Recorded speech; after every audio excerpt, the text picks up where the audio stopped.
Hello বাচ্চো, welcome to Biohack NEET প্রস্তুতির জন্য বাংলা ইউটিউব চ্যানেল। নিউজ মিডিয়ায় তো নিশ্চয়ই দেখতে পাচ্ছ, সিবিআই কিন্তু জোর কদমে 5টা রাজ্যে নিট পেপার লিকের যে তদন্ত শুরু করে দিয়েছে।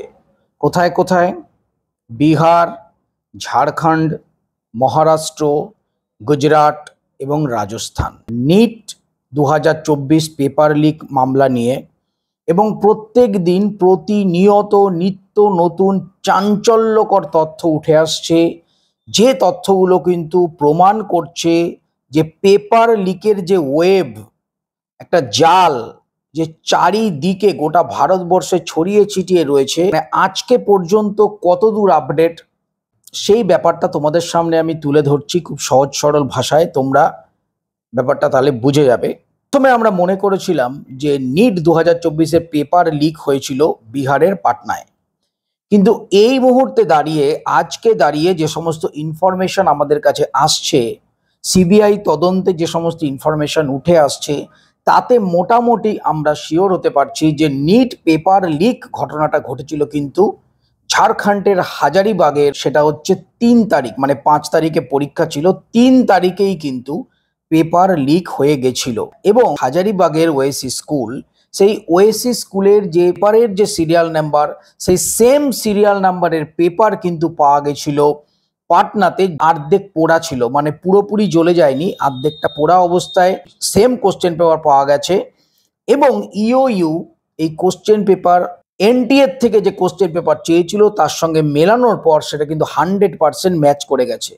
তার মানে একটা জিনিস বুঝতে পারছো, ঝাড়খণ্ডের হাজারিবাগের ওয়েসিস স্কুলের যে সিরিয়াল নাম্বারের কোশ্চেন, সেইটাই অর্ধজ্বলন্ত অবস্থায় আমরা পাচ্ছি কিন্তু পাটনায়। তার মানে ওয়েসিস স্কুল থেকে বা ঝাড়খণ্ড থেকে, হাজারিবাগ থেকে কোশ্চেন পেপারটা আউট হয়ে তবে সেটা চলে গেছিল পাটনাতে।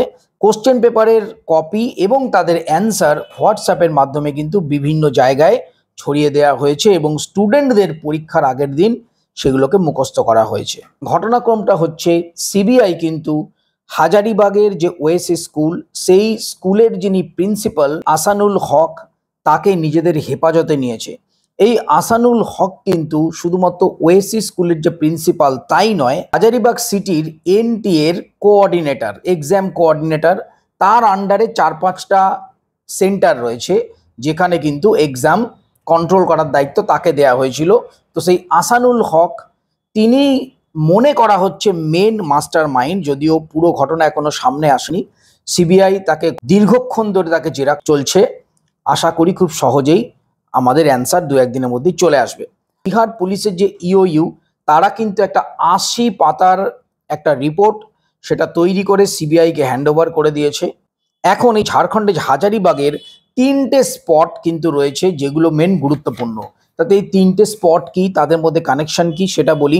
3টে স্পট মানে, একটা হচ্ছে ওএসি স্কুল, যেখান থেকে সম্ভবত কোশ্চেন লিক হয়েছিল।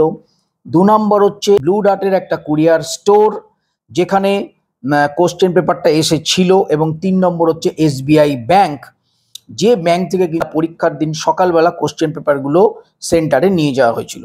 তাহলে কি হয়েছে, প্রথমে 3 মে রাঁচি থেকে হাজারিবাগে, যেটা প্রায় 95 কিলোমিটার রাস্তা, গাড়িতে করে কোশ্চেনের 9টা বান্ডিল সেটা চলে আসে ওই ব্লু ডার্টের কুরিয়ার সেন্টারে।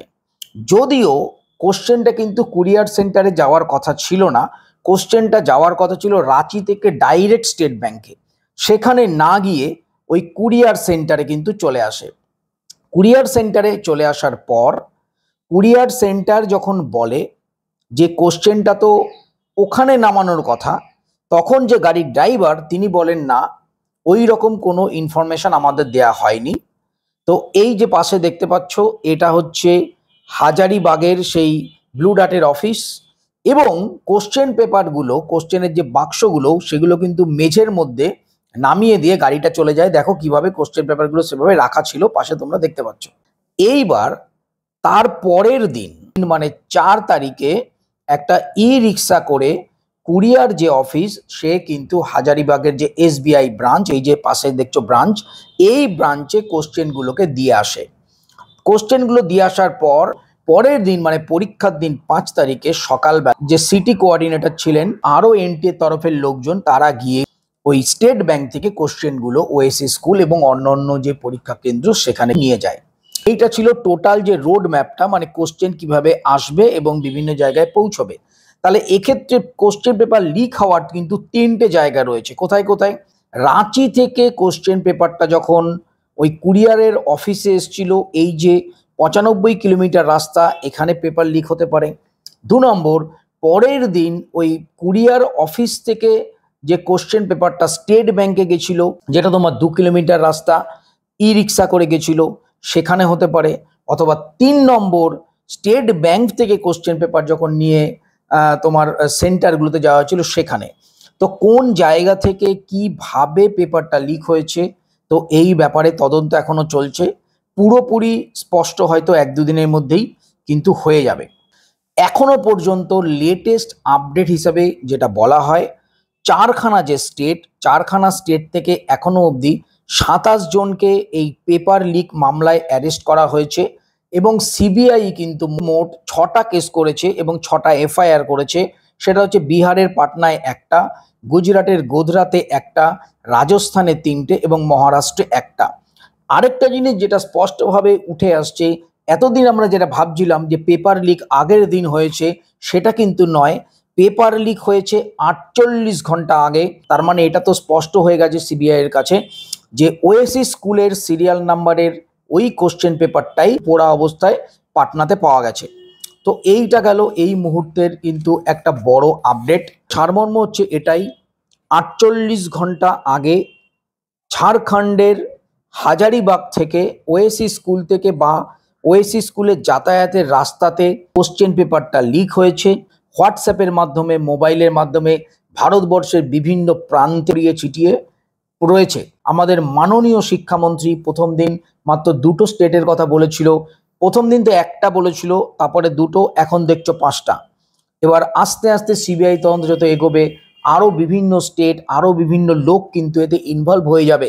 সুতরাং একটা জিনিস তো স্পষ্ট যে কোশ্চেন পেপার যে লিক, এই কোশ্চেন পেপার লিক কিন্তু ম্যাসিভ, এবং কত জনের কাছে কোশ্চেন পেপার পৌঁছেছে সেটার কিন্তু কোনো ঠিক এই মুহূর্তে পাওয়া যাচ্ছে না। সুতরাং সুপ্রিম কোর্টে রিনিট হওয়ার সম্ভাবনা কিন্তু ধীরে ধীরে প্রচুর পরিমাণে বাড়ছে। তোমরা যারা এখনো পড়াশোনা শুরু করোনি তারা কিন্তু পড়াশোনা শুরু করো। রিনিট হওয়া কিন্তু শুধুমাত্র সময়ের অপেক্ষা। এত যদি দুর্নীতি কোনো একটা পরীক্ষাতে হয়, সেই পরীক্ষা কখনো ক্যান্সেল না হয়ে থাকতে পারেই না। তো এইটাই ছিল একদম পেপার লিকের আজ পর্যন্ত update. NEET related information, NEET related খবরাখবর, পেপার লিক সম্বন্ধে খবরাখবর, রিনিট সম্বন্ধে খবরাখবর এই চ্যানেল অবশ্যই আসবে। চ্যানেলটা সাবস্ক্রাইব করো, পাশে থাকো এবং মন দিয়ে পড়াশোনাটাও কিন্তু চালিয়ে যাও। আজ এ পর্যন্তই, টাটা।